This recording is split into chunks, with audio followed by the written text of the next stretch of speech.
ഇന്ന് രാവിലെ എൻ്റെ ഒരു കൂട്ടുകാരനോടൊരു സംഭവം പറഞ്ഞു. അവൻ്റെ 5-6 വർഷമായിട്ട് അവൻ ഈ ഹെൽത്ത് ആൻഡ് ഫിറ്റ്നസ് മേഖലയിൽ വർക്ക് ചെയ്യുക. പെട്ടെന്ന് അവന് നല്ലൊരു ഓപ്പർച്യൂണിറ്റി കിട്ടി മുംബൈയിൽ പോയി വർക്ക് ചെയ്യാൻ. ഒരു നല്ല ഹൈ പേയിങ് സാലറി ഉള്ളൊരു നല്ല പൊട്ടൻഷ്യൽ ഓപ്പർച്യൂണിറ്റി. അവൻ നല്ല ഹൈ എൻഡ് ക്ലയൻസുമായിട്ട് വർക്ക് ചെയ്യാനുള്ള ചാൻസസ് അവനുള്ളത്.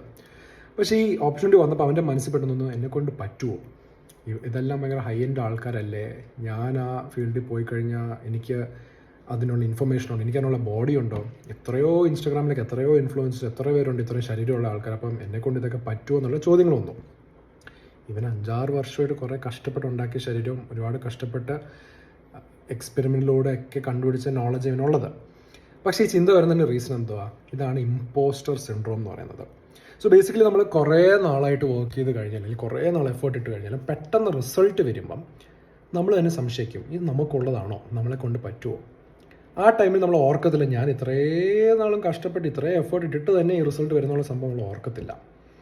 ഇതിൻ്റെ പ്രോബ്ലം നമ്മുടെ ലൈഫിൽ ഭയങ്കരമായിട്ട് ബാക്കിലോട്ട് വലിക്കും. ഇവൻ ഓൾമോസ്റ്റ് ഓപ്പർച്യൂണിറ്റി വേണ്ടെന്ന് വെച്ചു.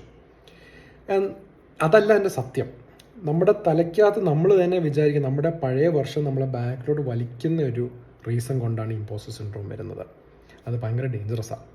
ബിക്കോസ് ലൈഫിൽ തന്നെ ഓരോ ഓപ്പർച്യൂണിറ്റീസ് വരുമ്പം നമ്മൾ അറിയാതെ ഇത് വേണ്ടെന്ന് വയ്ക്കും. So be very careful about imposter syndrome.